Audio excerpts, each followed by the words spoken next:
Hi everyone, Aaron here for Zollotech, and every year around May, Apple begins to finalize the overall designs of the next iPhone.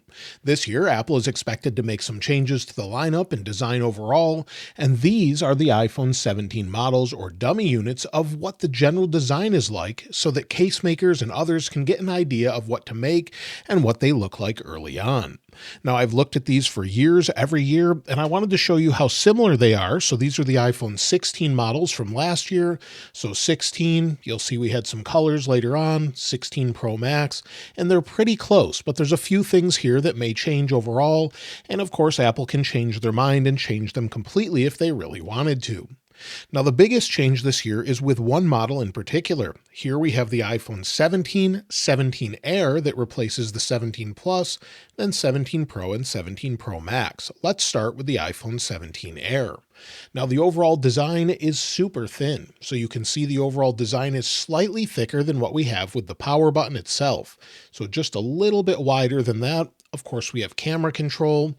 On the bottom, again, USB-C is super small, and we don't have a whole lot of room around that, so this gives you an idea of the overall thickness. Speakers and microphones look to be symmetrical, if that's accurate. And then on the left-hand side, we basically have the same thing we do now with the volume buttons and the action button. On the top, nothing really other than an antenna line.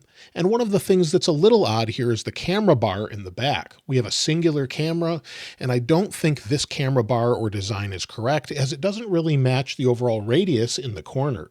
Apple doesn't typically do that, so I would expect this to change a little bit, but this gives you a general idea of what to expect with the overall thinness. Now, the display is said to be a 6.6-inch display, somewhere between the iPhone 17 and the iPhone 17 Pro Max.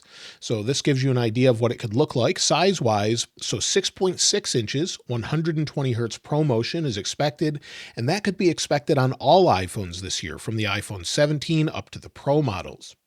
We also expect Apple's A19 chip to make its way into this device, as well as the others, of course, and Apple's own C1 modem, and possibly a new Wi-Fi chip that's designed by Apple as well.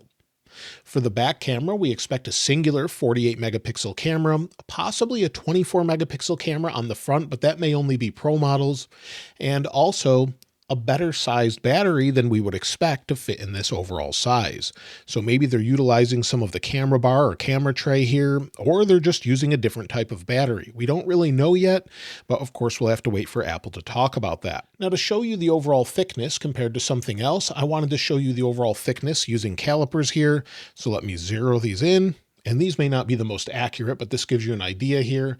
So if we just place this here, this comes in at 5.93. And let's try further down here, 5.91. Again, if I zero these out, you'll see they're zeroed. And then if we bring them in, it gives you an idea of the overall frame. So around 5.8 millimeters or so. Super thin. Of course, this could be slightly thinner than this, possibly slightly thicker, but it gives you a general idea overall of what to expect. Compared to an iPhone 16 Pro, side by side, this gives you an idea as well. Look how thin this is overall. And to see this actually work once it's available and you could turn these on will be something that's I don't think we've seen before. So super thin overall, and it gives you that idea. I just hope the battery life is really good as well. Of course, accessories will be new for this. We don't really have anything that fits it currently, but it gives you an idea of what to expect with the overall size. And just holding on to this feels a little crazy. And if it does have 120 Hz ProMotion and has decent battery life, which is expected to be the same as we have now, maybe I'll use it full time when it releases later this year. Now, with the iPhone 17 Pro and 17 Pro Max, they're very similar, but there are some slight differences here. So, of course, the overall design is very similar. We're going to have a power sleep wake button, our camera control. On the bottom, we expect the same thing here with USB-C, our speakers and microphones. So that gives you an idea of that. And then, of course, we'll have the action button and our volume buttons. And then maybe a SIM card tray, but that's probably outside the USA. Then on the top, our camera line, or our antenna lines rather. And then on the back, of course, the camera bar or camera tray that's very different. Why Apple is utilizing this giant camera bar, we're not really sure, but we do expect a slight upgrade to some of the cameras here. Of course, we'll have 3 cameras, all 48 megapixels this year. So instead of having just 2 of them be 48 megapixels, we'll have 3 of them with a 48 megapixel telephoto zoom lens.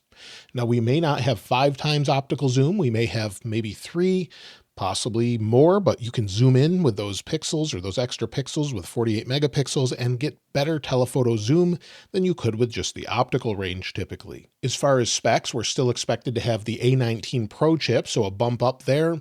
And we are rumored to have a Qualcomm 5G chip, but we could also see Apple C1.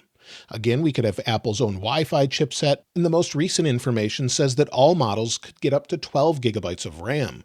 So we could see that even on the lowest model with this iPhone 17. This would help with Apple Intelligence, possibly with even up to 8K video recording. That would be great for spatial videos, where we could have 180-degree videos or something along those lines. I would love to see where you could use them with Apple Vision Pro. We don't really know what Apple's going to do there, as that's typically in the software, and we see that later on. Of course, with the displays, we expect them to be largely the same. Basically 6.1 inches on the iPhone 17 up to 6.9 inches on the 17 Pro Max, but we did originally expect it to have a scratch-resistant and anti-reflective coating that would be better than what we have now. That's something we've seen on manufacturers such as Samsung, where they have an anti-reflective coating that makes using the phone in bright conditions very nice overall. So you'll see the S25 Ultra on the right, the 16 Pro Max on the left, and you can see the reflectivity difference. So overall, it's definitely a difference, and I really appreciate that. I would love to see that on an iPhone. So that's something we could have as well, but it looks like they may not be doing that. So maybe they'll put them on the Pro models, or maybe they'll just hold off for another year or so. Now, other than the Pro models, of course, we have the iPhone 17. It's largely going to look the same as this current year's iPhone 16, but there are some slight differences here. Not only will we, of course, get the A19 chipset, but it looks to be slightly taller. So if we put them side by side, you can see that here. So it's slightly taller, ever so slightly, and also it won't fit in the iPhone 16 cases. So I noticed this when I was testing this out before the video. You'll see it doesn't fit properly, so you'd have to buy a new case. I don't know if this is on purpose, or maybe they're making more room for bigger batteries, but that gives you an idea that it won't fit in the current case, despite the overall camera bump looking very similar. So if I squeeze it onto it, it's stretching over the outside. It still doesn't fit properly. So this gives you an idea that it's ever so slightly larger. To compare the other models as well, just to take a look, of course, the camera bar will make sure that you have to buy additional accessories, but the 16 Pro versus the 17 Pro, that gives you an idea here. They look to be basically identical as far as the overall height. You can see that here. Thickness may be about the same. It's hard to say, but they're very similar overall. Let's take a look at the Pro Max as well and see if it's the same. So the 17 Pro Max versus the 16 Pro Max, side by side, very similar, but the 17 Pro Max, again, may be ever so slightly taller. It's hard to say the exact dimensions, as again, these are dummy units or models, but you'll have to buy additional accessories just because of the background camera bar or the back camera bar. So you'll see that here. It does feel a little bit wider as well, but I'm not sure if that's just the way it feels or it's something different there. Of course, we expect these to come in more colors this year, and if they're aluminum, where some people are saying they're aluminum or aluminium, we could see titanium. We won't really know this until Apple releases it, but with aluminum, we could see additional colors, more similar to maybe what the 13 Pro Max had with Sierra Blue. Some have said to expect that, but that to match maybe the blue that we have on the new M4 MacBook Air. And you can see that here, so we could have this slight blue, which looks really great, maybe on the new iPhones, but we'll have to wait and see if that's what they actually do. Now, as far as anything else, well, we do expect them to release in September, just like they do every year. So every year we get the new iPhones in September, usually around the second or third week, and we, of course, can expect an event about the week or two before that. So we could have all of these released around the same time frame. Of course, we'll see iOS 19 with some new features as well, and supposedly a redesign. So all of those things can be expected in September, and of course the iPhone Air.